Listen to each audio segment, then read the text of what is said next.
இல்லை என்று சொல்லும் மனம் இல்லாதவன், ஈடு இணை இல்லாத கருணை உள்ளவன், இன்னல் பட்டு எழும் குரலை கேட்கின்றவன், எண்ணங்களை இதயங்களை பார்க்கின்றவன்.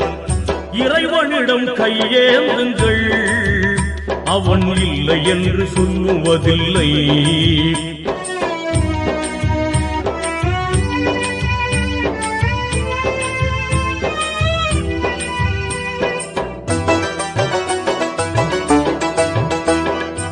ஆசையுடன் கேட்பவர்க்கு அள்ளி தருபவன், அல்லல் துன்பம் துயரங்களை கிள்ளி எறிபவன், பாசத்துடன் யாவரையும் பார்க்கின்றவன், பாவங்களை பார்வையினால் மாய்க்கின்றவன், அல்லல் பாழும் மாந்தர்களே அயராதீர்கள், அல்லாஹ்வின்